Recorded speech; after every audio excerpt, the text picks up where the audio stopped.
کافی مدت کے بعد مجلس شروع ہوئی ہے، اس کے لیے خصوصی دعا کریں کہ اللہ تعالیٰ اس سے محروم نہ فرمائے۔ فجر کا آغاز اگر مجلس ذکر سے ہو جائے تو دن بھر اس میں برکت ہوگی۔ توفیق بھی اللہ تعالیٰ کی طرف سے ہوتی ہے، اللہ سے توفیق مانگا کریں، قبولیت مانگا کریں، اخلاص مانگا کریں، توفیق مانگا کریں۔ یا اللہ ہمیں اخلاص عطا فرما، قبولیت عطا فرما، یا اللہ توفیق عطا فرما، یا اللہ ہمیں احسان عطا فرما۔ احسان سے مراد کیا ہے؟ ان تعبد اللہ کأنک تراہ۔ جب احسان کے لیے دعا مانگا کریں تو 3 مرتبہ احسان کا نام لیا کریں، اللہم ارزقنی الاحسان، اور یہ نیت کریں کہ اللہ تعالیٰ ایسی عبادت کرنے کی توفیق عطا فرمائے گویا ہم اللہ کو دیکھ رہے ہیں۔ فَإِن لَمْ تَكُنْ تَرَاهُ فَإِنَّهُ يَرَاكَ۔ اگر اس کا استحضار مشکل ہو تو یہ استحضار کریں کہ اللہ مجھے دیکھ رہا ہے۔ پھر دوسری مرتبہ پھر احسان کی دعا مانگے، اللہم ارزقنی الاحسان، اور احسان سے مراد والدین کے ساتھ احسان کرنا، اللہ کی مخلوق کے ساتھ احسان کرنا، جانوروں کے ساتھ احسان کرنا، ضرورت مندوں کی مدد کرنا، یہ معنی بھی احسان کے ہیں۔ وبالوالدین احسانا۔ اور تیسری مرتبہ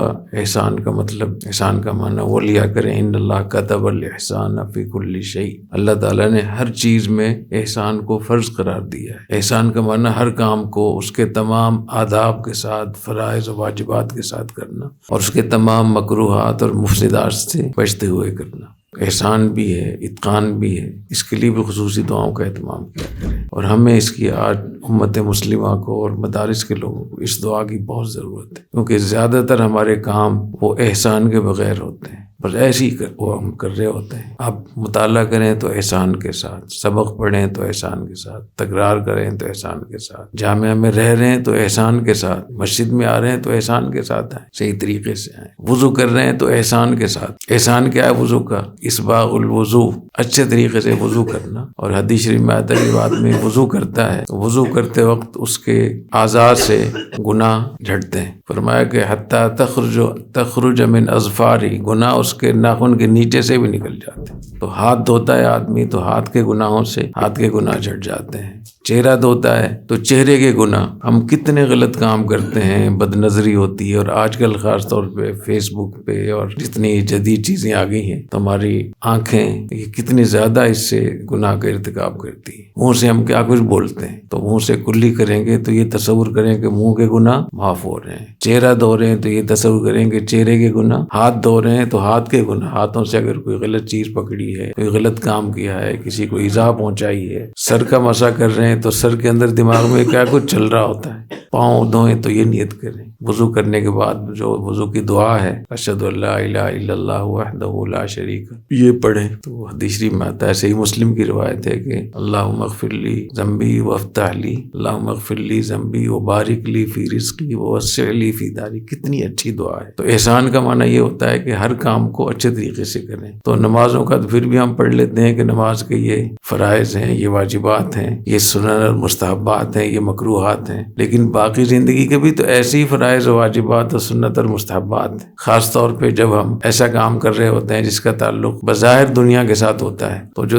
دنیا والے ہیں وہ احسان کے ساتھ کام کرتے ہیں۔ ہر چیز اگر تعلیم حاصل کریں گے تو احسان کے ساتھ اس کو کمال تک پہنچائیں گے، تحقیق کریں گے تو اس میں احسان کے ساتھ کمال تک پہنچائیں گے۔ ہم فیس بک پہ باتیں سنی سنائی باتوں کو تحقیق سمجھتے ہیں۔ تو جب یہ احسان کا دعا مانگا کریں، اللہم ارزقنی الاحسان، تو 3 دفعہ دعا مانگا کریں۔ پہلی دفعہ میں احسان کا معنی ان تعبد اللہ کأنک تراہ، یہ نیت کر لیا کریں۔ دوسری مرتبہ احسان، وبالوالدین احسانا، اللہ کے مخلوق کے ساتھ احسان کرنا، والدین کے ساتھ، رشتہ داروں کے ساتھ، اپنے کمرے والوں کے ساتھ، پڑوسیوں کے ساتھ۔ اور تیسرا معنی ان اللہ کتب الاحسان فی کل شیء، اللہ تعالیٰ ہر چیز میں اللہ نے احسان کو فرض قرار دیا ہے، مستحب و سنت نہیں ہے، کیا ہے؟ یہ فرض ہے۔ اس کی وجہ یہ ہے، مجھے بہت زیادہ اس پہ اشکال رہا کافی مدت تک کہ احسان تو مستحبات میں سے ہے، سنتوں میں سے ہے، یہ فرض کیسے ہو گیا؟ زندگی گزارنے کے بعد پتہ چلا کہ فرض ہی ہے۔ اگر آپ سنتیں اور مستحبات چھوڑ دیں گے تو فرض بھی آپ کے ہاتھ سے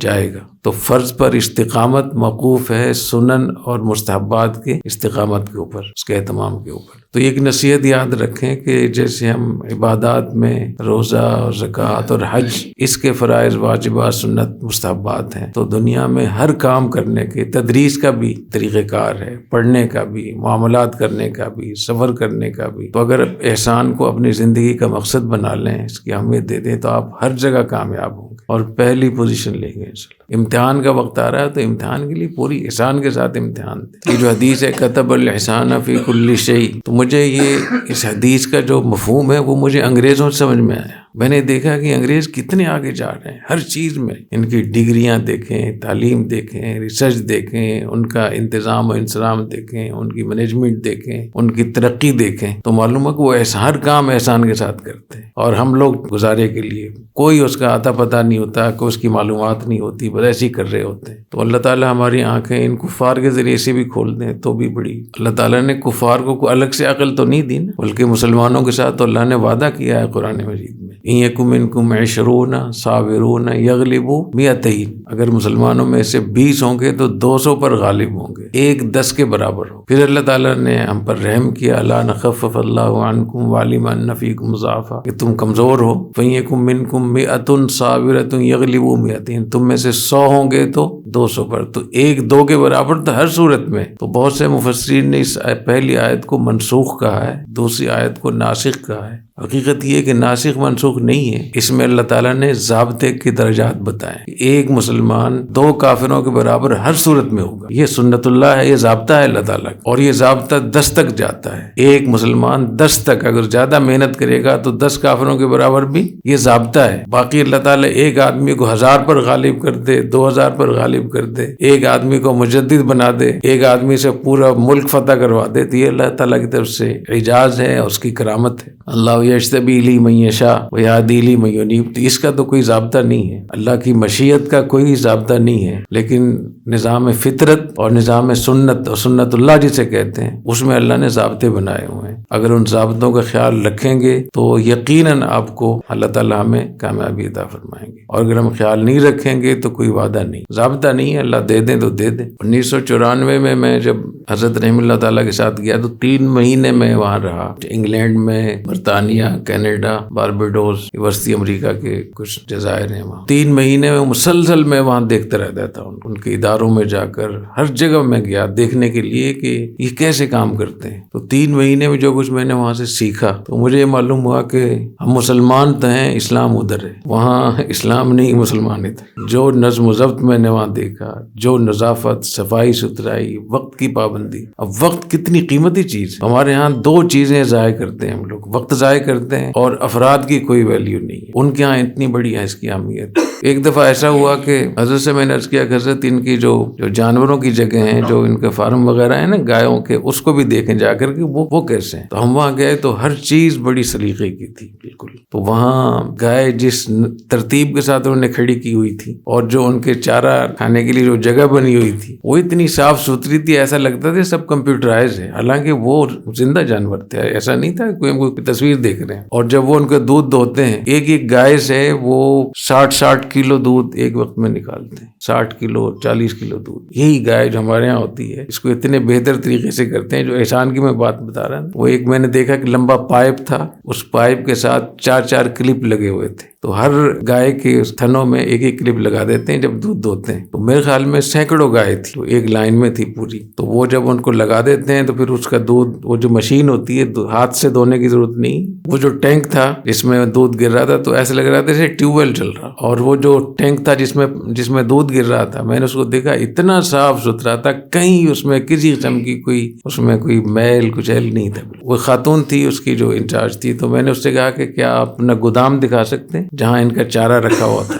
وہ بڑی حیران بھی ہوئی کہ یہاں جتنے بھی وزٹر آتے ہیں، وزٹ کرنے والے، کوئی گودام تو نہیں دیکھتا. میں دیکھنا چاہ رہا تھا گودام کیسے بنایا انہوں نے. آپ یقین کریں ان کا گودام ہمارے کتب خانے سے بہتر تھا. جو چارہ تھا وہ باقاعدہ سلیقے سے پورا اچھے طریقے سے رکھ کر ایسی ترتیب سے لگوا دے جیسے کتابیں رکھی ہوئی ہیں پوری. وہ جو ان کا جو گودام تھا چارے کا، وہ بھی اتنا صاف ستھرا تھا بالکل. تو حضرت رحم اللہ تعالیٰ اتنے متاثر ہوئے اس سے. حضرت نے اس خاتون سے فرمایا کہ میں دل کا اسپیشلسٹ ہوں اور مجھے لگتا ہے آپ کا دل بہت پریشان ہے، آپ کو دل کی تکلیف. انہوں نے کہا کہ نہیں، مجھے دل کی تکلیف تو نہیں. تو انہوں نے فرمایا کہ میں اسپیشلسٹ ہوں اور میں آلات کے بغیر ویسے ہی دیکھ کے بتا دیتا ہوں کہ یا ساتھ میں کو دل کی تکلیف. وہ بڑی حیران ہوئی بالکل کہ یہ کیا کہہ رہے ہیں. تو انہوں نے فرمایا کہ مجھے ایسے محسوس ہوتا ہے کہ آپ بہت پریشان ہیں، بے چینی ہے آپ کے دل. تو اس نے کہا یہ بات تو صحیح ہے کہ میں بہت پریشان ہوں، بہت بے چین. تو انہوں نے فرمایا یہ بھی بتا دوں کہ کیوں بے چین ہے. تو ان کا بتا دیں. فرمایا کہ آپ اسلام کے بارے میں پریشان اور بے چین. اس نے آپ کو کس نے بتایا؟ میں آج کل اسلام کا مطالعہ کر رہی ہوں تو میں عرض کر رہا ہوں کہ وہاں جو ہم نے دیکھا نا وہ جو